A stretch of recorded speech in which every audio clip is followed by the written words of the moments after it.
Hello everyone, welcome to A Clear Perspective. I'm Serene. First, let's continue the discussion of the CCP's attack on Tesla. On April 23rd, the day after Tesla released its data log, the China Economic Daily published an article. It claimed that the data released by Tesla was not verified by a third-party inspection agency. The report cited several other complaints filed against Tesla and asserted that Tesla's brake failure was not an isolated case, but a major safety hazard. Moreover, it claimed that Tesla's arrogance has caused public outrage, so the authorities should order Tesla to stop production and sales immediately in order to appease the public. This article was quickly republished by other media and received a lot of attention. But by April 26, China Economic Daily and other media outlets had removed it. Although the article was deleted, the meaning behind it is important. It spelled out the CCP's motivations. That is, if Tesla does not hand over its core technology, it will face a complete shutdown and their production line cannot be taken back. As we discussed in the last episode, Tesla had the lowest complaint rate among other car manufacturers in China. According to Economic Daily, Tesla should suspend its production and sales immediately because of the complaints received. However, there are dozens of domestic car manufacturers with higher complaint rates than Tesla, and they are still manufacturing cars and operating without any consequences. Therefore, this report was obviously not related to the protection of consumer rights and safety. The fact that the article was deleted only means that the CCP thinks it is not the right time to unleash a full crackdown on Tesla. The regime would rather wait for Elon Musk to take the initiative and hand over what the CCP wants. The public opinion is controlled by the CCP. For domestic manufacturers, you can file as many complaints as you want, but the media will not report them, and the people who file the complaints can be attacked. As a foreign company, can Tesla enjoy this kind of treatment? Of course not. Why is the CCP taking such an attitude towards Tesla? In the old days, the Chinese auto industry was not very developed. Although the Chinese market was very big, a large part of it was taken by German, Japanese, Korean, and American cars. But now the entire auto industry is transitioning to a new generation. The Chinese government does not want others to profit from electric vehicles. For Tesla, it has the most advanced electric car technology, and it is of course welcomed by China. It has a complete supply chain and successfully introduced electric cars to the Chinese population. It has also made tremendous profits from the Chinese market as well. Now the Chinese government feels that it is time for Tesla to share their core technology, and the profits should only be made by Chinese state-run companies in the near future. Otherwise, the Chinese Communist Party will not go easy on Tesla. But will Elon Musk give in? Let's wait and see. Now let's move on to the next topic. Over the past few days, the pandemic in India has suddenly spiked. The CCP virus has infected 14.66 million people worldwide and killed more than 3.1 million. It originated from the CCP, which is preparing to start unrestricted warfare. According to the UK Daily Mail report on April 25th, the Chinese regime has been working on a secret military project to investigate animal viruses. The project was launched 9 years ago in 2012 and called the Discovery of Animal-Delivered Pathogens Carried by Wild Animals. It involves discovering new viruses and detecting the dark matter of biology regarding the spread of diseases.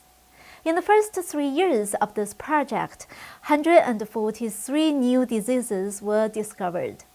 Shi Zhengli is known as Bat Woman at the Wuhan Institute of Virology, WIV.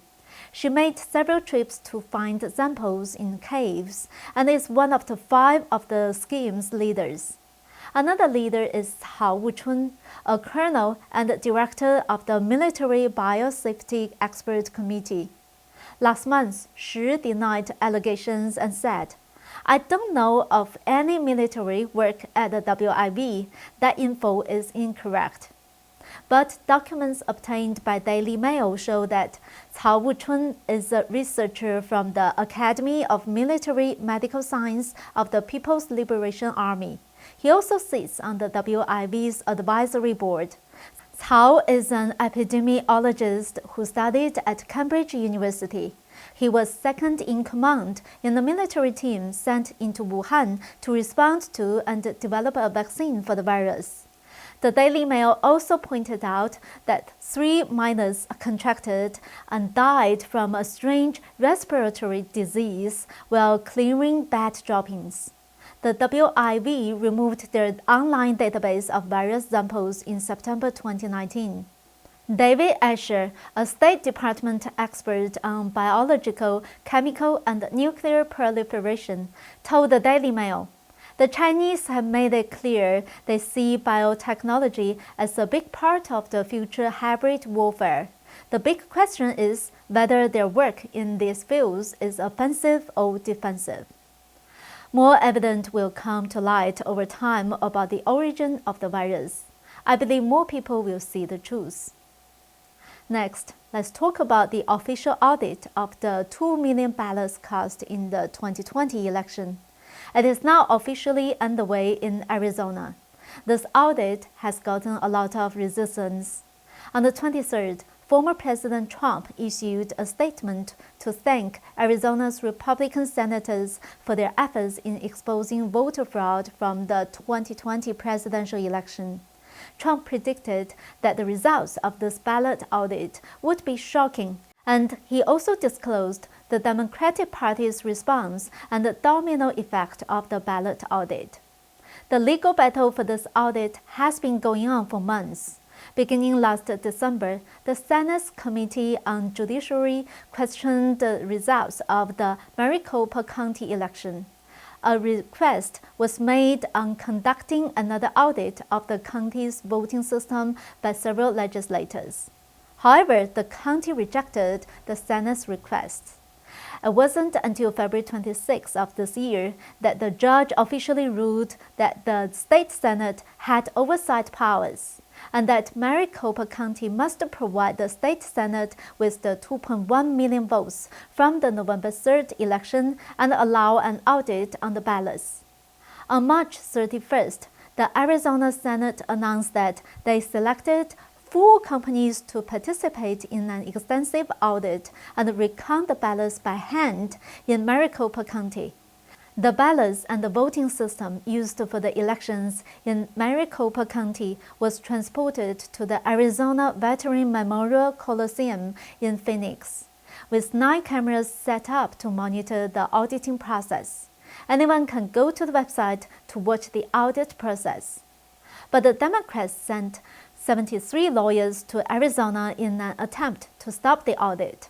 The Arizona Democratic Party and the Maricopa County Supervisor Steve Gallardo filed a lawsuit in Maricopa County Superior Court on April 22nd, saying that the audit is unlawful and asked the judge to stop it.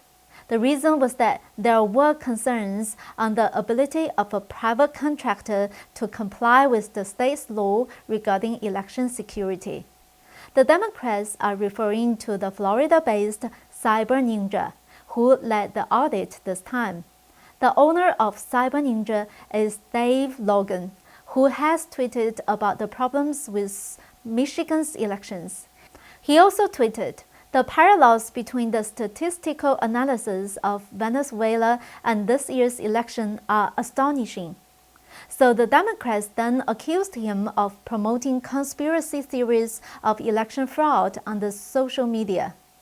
Trump stated in a statement, "They know what they did. The Democrats are desperate for the fraud to remain concealed because when revealed, the great states of Wisconsin, Michigan, Georgia, New Hampshire, and the great Commonwealth of Pennsylvania would be forced to complete the work already started. On Friday, Maricopa County Superior Court Judge Christopher Corey declared that Arizona will pause the recount only if the state Democratic Party could provide a $1 million bond to cover any costs from the delay. He also ordered the recount to fully comply with Arizona law. However, the Democrats did not agree to pay the bond. Therefore, the audit will continue. After this, Trump stated, "The Republican Party is demanding that Governor Ducey of Arizona immediately provide large-scale security for the brave American patriots during the forensic audit of the 2020 presidential election. Governor Ducey will be fully responsible for the safety of those involved. State police or National Guard must immediately be sent out for protection. The Democrats do not want to have this information revealed, and they will do anything to stop that. Governor Ducey must finally act." After the intense presidential election last year, we can only hope that the justices will stick to their consciences this time, and that the truth will finally prevail. The state of Arizona has about 3 million voters, and Maricopa County claims include around 2/3 of them. It is suspected that there are more than 250,000 illegitimate ballots. If you recall, Biden defeated Trump in Arizona by a mere 10,000 votes. Lastly, we would like to remind our viewers again that our platform may be restricted on social media. We would like to recommend the YouMaker platform to everyone. Our videos are available on YouMaker. We hope to see you there. Thank you for watching. See you next time.